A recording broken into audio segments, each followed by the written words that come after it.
anak muda anu 10 ternyata kehebatan hatena cinta ka Gusti Allah aya ma'rifatullah di jero hatena jadi kolot dirupakeun ku Gusti Allah jadi kolot sanajan kuari ge nu sabenerna mah anak muda di jerona aya ma'rifatan ngan teu dibuktikeun kolot bae ku Gusti Allah kolot eta teh mantak sewaktu-waktu kos aki-aki eta budak sewaktu-waktu mah ngora sewaktu-waktu mah kos budak eta teh jelema lain sambarangan lamun aya jelema kos kitu ka eta lain jelema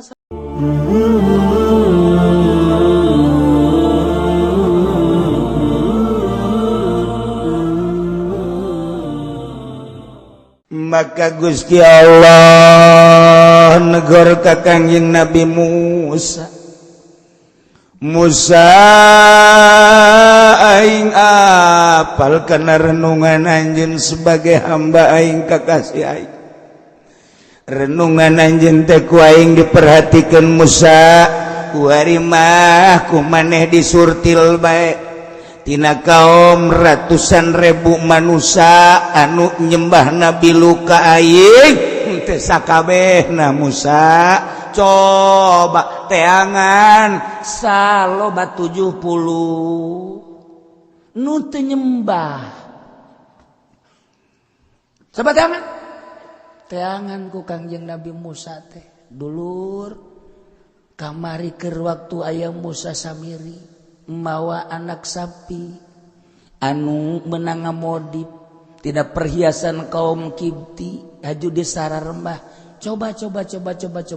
Kangjeng Nabi Musa nu teu milu nyembah aya sabaraha coba Kangjeng Nabi Musa ngasruk ternyata bener ayat 70 urang Masya Allah tina 500.000 manusia 70 nu teu nyembah 500.000 manusia 70 sabaraha persen coba sabaraha persen ya Allah ya Rabbi kumpulkan coba nu 70 coba ka dieu kabeh kumpul kabeh nu 70 kakarak aya 60 10 deui cek Gusti Allah teangan begitu diteangan anak muda 10 masih pemuda keneh Masya Allah umuran bangsa 17-18 tahun anak muda anu teu milu nyembah ka anak sapi ane kapedet 10 kade cek kade anak muda Masya Allah ya 10 sore ku Kangjeng Nabi Musa nu 70 dikumpulkeun pemuda kunaon tuh ketika ku Kangjeng Nabi Musa kaistimewaan ieu kaistimewaan ketika ku Kangjeng Nabi Musa dek dibeat dek dibawa munajat aneh eta nu 70 isuk-isuk jadi kolot kabeh kolot nu tadina mah kakarake kumisna bulu jarum janggot bulu jarum budak kuari mah teh nyaho bulu jarum ya teh nyaho ka manukan baheula mah urang ngapan osok asal aya manuk mamawa betuh kut aju cek nu kadua pen aju da kata aing dulu aing mantas aing boncit kitu kan baheula budak kuari mah teh nyaho kuari mah meuli bae manuk boga duit teu boga duit maling tarol ajawan gua lama aja kajawan jasa jujurna aduh kurang di deuleu manuk di mana coba nyayangna oh di tangkal anu saya bisa naik coba naik engke 5 poe naik oh geuri geus endogan sabaraha endogna kakarak aya 2 kesam udah oh geus endogan sabaraha endogna aya 5 oh kuari keur dikereman tuh baheula mah mun aya 5an sering hiji lamun aya 5 kebeneran ieu teh ngan tiluan engke 2 nu hiji saurang babari baheula mah terus dikereman di daun tongan haju dicirian di tangkalna tak bae make asal aya nu kos kitu berarti geus aya nu boga batur ge datang ka dinya oh geus aya nu boga nyaun jujur jasa baheula mah geus aya tandaan tah tangkal aya manukan di barang di deuk geus aya nu boga tah tandana geus didaekeun Masya Allah eta nikmat amat hirup di zaman eta tah zaman jujur kuari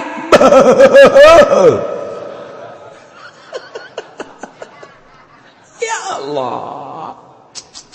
Masya Allah, kari jujur jasa terus tidak benar tidak kakarak borosot tidak kakarak megar tidak deh geus aya bulu jaruman, Masya Allah kayak kadinya deh geus aya bulu centong berak pan teh bulu centong pan nah kuari di dalam deh geus hari Swiss tinggal tere dihiberkeun alah set dibagi tasya dua tasya hiji ya Allah ya Rabbi eta ngeunaheun jasa beurang aju urusan parab da geus ya neangan parab atuh heuh ge ieu aing neangan parab keisukan aing keisukan itu ngeunaheun jasa eta zaman jujur jasa tidak ada korupsi saat itu. Iya, anak muda nu 10 ternyata kehebatan hatena cinta ka Gusti Allah aya ma'rifatullah di jero hatena jadi kolot dirupakeun ku Gusti Allah jadi kolot sanajan kuari ge nu sabenerna mah anak muda di jerona aya ma'rifatan ngan teu dibuktikeun kolot bae ku Gusti Allah kolot eta teh mentak sewaktu-waktu kos aki-aki eta budak sewaktu-waktu mah ngora sewaktu-waktu mah kos budak eta teh jelema lain sambarangan lamun aya jelema kos kitu eta lain jelema sambarangan dua barangan eta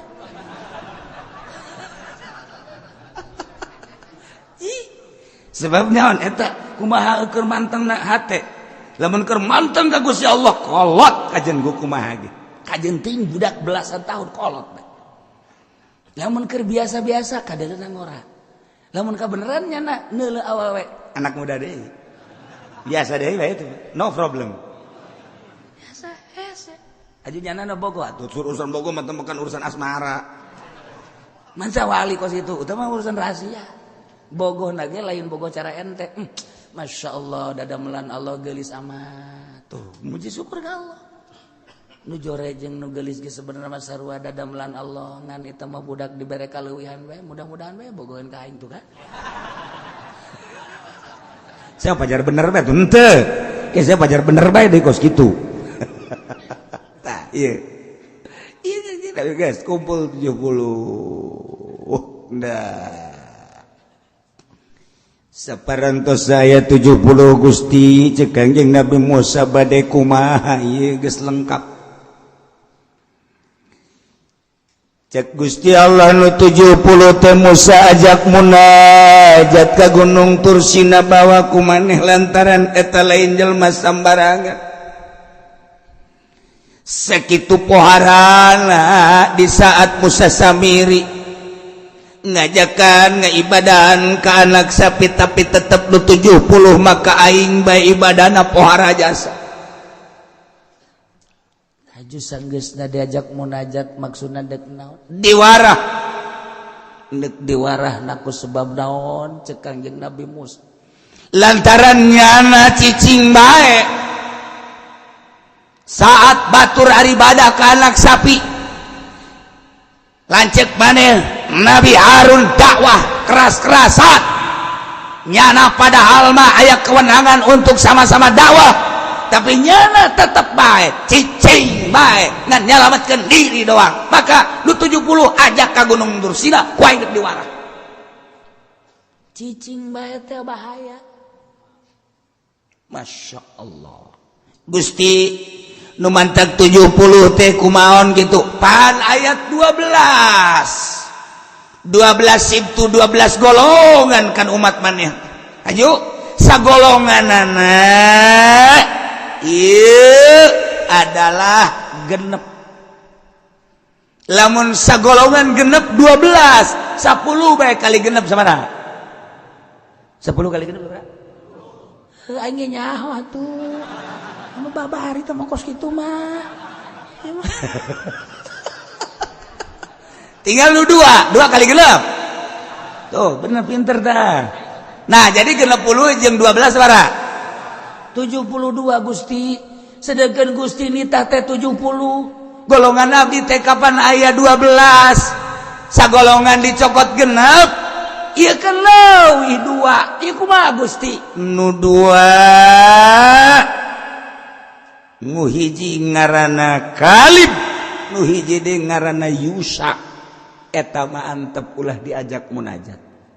kunaon Gusti aya rahasia ke ditu kang masyaallah geus dibejakeun ka Gusti Allah nu mantap kami mah geus pernah zarah ka Kangjeng Nabi Yusa alaihissalam di Yordan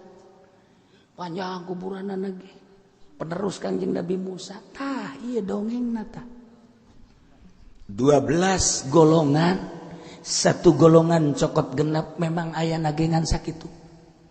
ternyata begitu genep lain 70 sedangkan dititahna ku Gusti Allah kan 70 barang dihitung mun sagolongan genep aya 72 usul Kangjeng Nabi Musa nu dua kumahakeun sedangkan ieu kan 72 Gusti nitahna 70 antep nu dua aike diantep kumaha eta mah engke aya rahasia nu maneh moal ka dibere beja waduh cak Kangjeng Nabi Musa pohara setelah kumpul tina genep sagolongan Yusa jeung Ki Kalib mah dinasehatan ku Kangjeng Nabi Musa instruksi ti Gusti Allah Yusa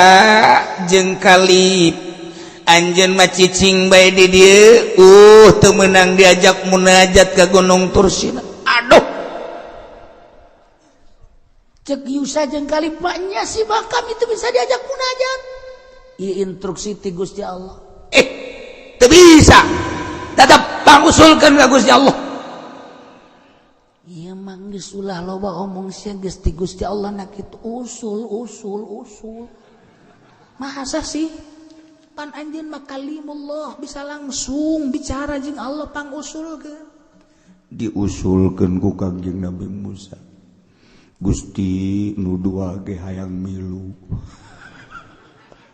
kudu kumaha menanganina Gusti cek Gusti Allah Musa bejakeun jai ujung-ujung nama kapan menang rahmat jeung ridho aing sanajan nyana teu milu munajat ka Gunung Tursina tetep nyana sarua menang karidoan jeung rahmatna sarua jeung nu munajat bejakeun ganjaranna malah leuwih gede tibatan nu milu ka ditu keuna cicing bae teh aya rahasia barang dibejakeun ku Kangjeng Nabi Musa seperti eta mangga atuh ai kos kitu maja ujung-ujungna mah hayang ge rahmat jeung ridho ku Gusti Allah diulahkeun mah jeung aya rahasia anu encan dibejakeun mangga kami mah geus diimah bae ridho geus nu 70 berangkat jeung Kangjeng Nabi Musa alaihissalam masya Allah diabadikeun di Al-Qur'an ieu ayat waqtara Musa qaumahu 70 rajula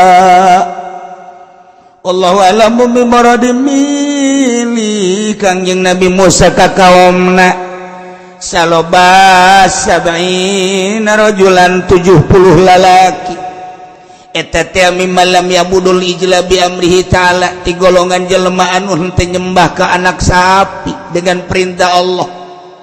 geus ditantukeun ku Gusti Allah waktu-waktuna supaya tepat ketika ku Gusti Allah geus ditantukeun waktuna awas Musa waktu eta kudu berangkat maneh limi kotina nu geus dijanjikeun ku Gusti Allah begitu datang kana waktu nunggu Kangjeng Nabi Musa selama nunggu teh lain satunggu-tungguna instruksi ti Gusti Allah Musa bejakeun kanu 70 puasa sanggeusna puasa ulah batal wudu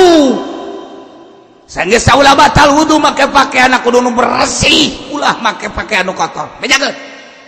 nu 70 puasa terus-terusan salila 40 poe sarua bae nu 70 teh puasa bukanangan korma hiji doang sahur korma hiji percis kos urang bulan Ramadan bae kitu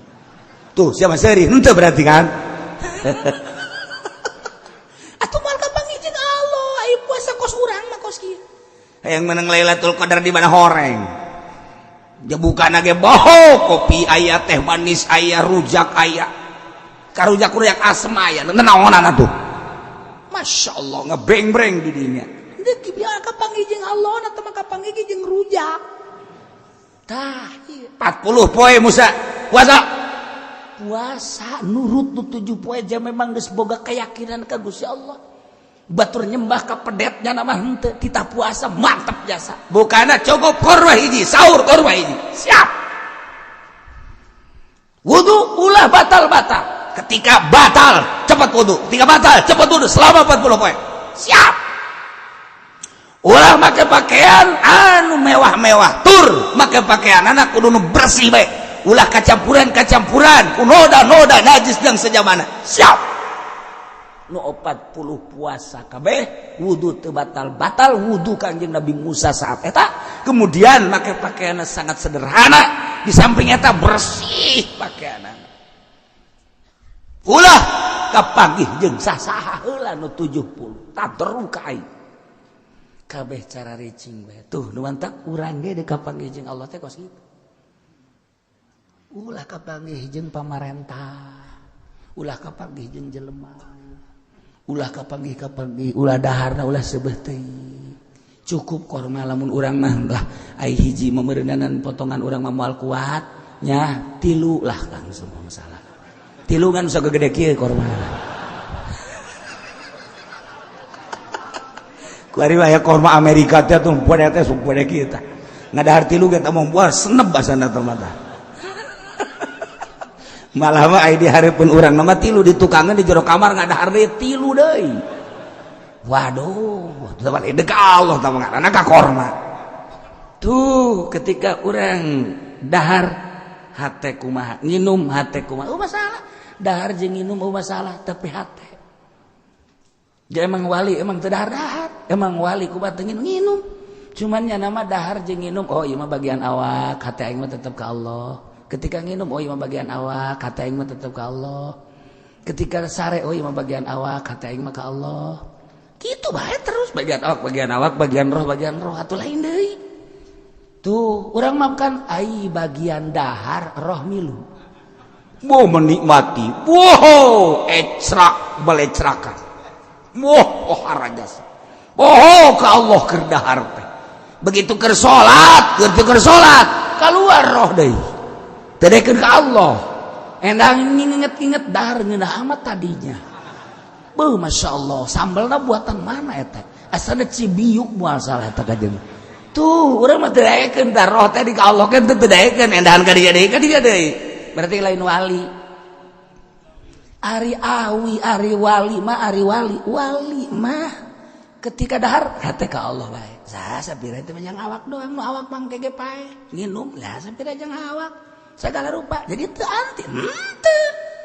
malah dari bandingkeun jeung nu puasa anu puasana aju ujub jeung anu dahar nginum ka Allah bae atuh bandingan dahar nginum ka Allah daripada puasa ujub aju ngomong kieu ih budak teu puasa nanaonan cara ai rupa puasa bae bah geus moal beres mah kan tah mah puasa kos kitu mah tah mah beuleumeun tah mah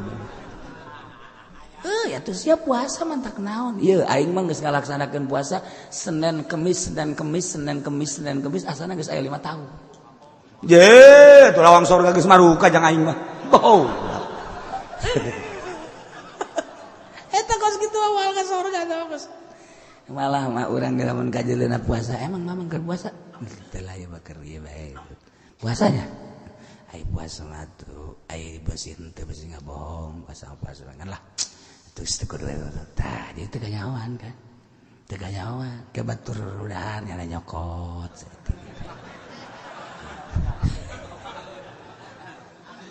maksudnya henteu nyokot doang abeh teu kadele puasa tapi teu didahar henteu dicekel we kitu tah set mun kueh teh mun roti teh roti nyekel nyana ge nyekel tapi teu didahar abeh kadeuna ulah kos tu puasa ke pribumi ka jero diwapeu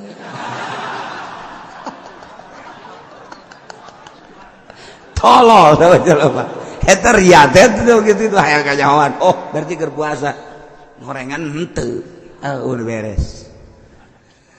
geus puasa 40 poe wudu teu batal-batal make pakaian sederhana nu bersih cunuk kana waktu ningang kana mangsa limiqatina kana waktu anu geus ditangtukeun ku Gusti Allah atuh faqaraja bihim kaluar Kangjeng Nabi Musa bareng jeung nu 70 menuju Gunung Tursina. Masya Allah karim. Ilah jelema-jelema pilihan anu ketika batur nyembah ke pedet cenah manteu cuman sayang manehanana teh ieu henteu ilu dakwah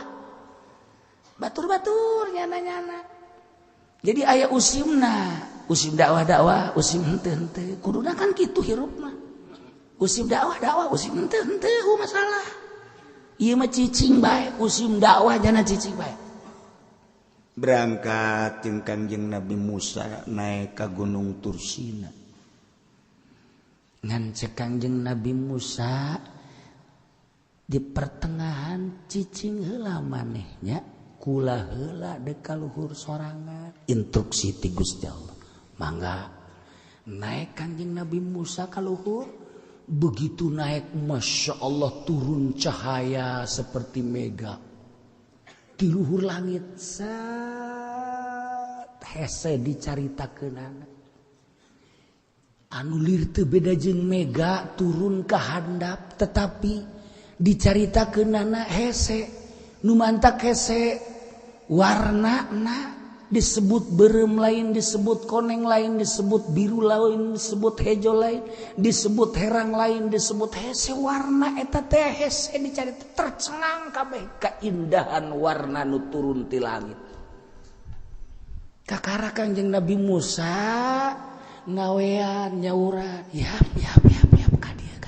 ayo gerak kadeh naraek kabeh naraek asup ke jero mega eta mun cara mega cahaya nu luar biasa. Masya Allah karim. Pohara. Di jero eta teh keindahan anu luar biasa. Kabeh sararujud ku nikmat-nikmatna 70-an brek. Dikersakeun ku Gusti Allah teh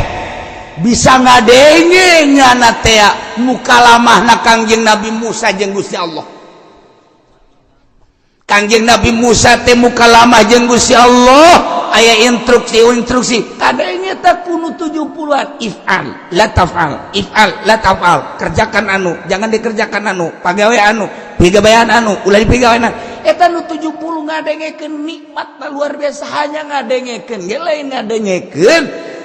lain ngadengekeun sunan kitu ngaranna bahasa Allah ngadengekeun ge suara Kangjeng Nabi Musa anu kadengekeun mukalamah jeung Gusti sakitu nikmat harajas ngeunah da lain lalagaan nikmat harajas geus lila langsung naik deui ka luhur eta si cahaya megaset kabeh bersyukur ku ngeunah teh ngadenge munajat Kangjeng Nabi Musa. Urang mun ngadenge doa para wali bae kan ngeunah. Urang ngadenge babacaan wali Allah emang teu ngeunah babacaan mah eta kena tapi penyentuh umat hate. Doana para wali padahal mah doana eta kena kok tersentuh hate urang kunaon? Sebab nyanana langsung jeung Gusti Allah. Urang doa nama eta kene babacaan eta kene tapi kok indah amat Quran mun dibaca ku wali Allah urang ngadengekeun ngeunaheun amat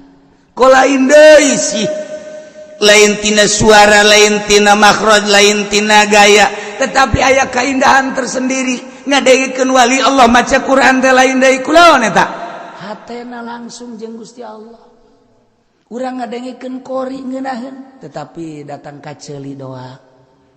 seindah-indahna jeung sangeunah-ngeunahna sabagus-bagusna makharijul hurufna datang ka ceuli doang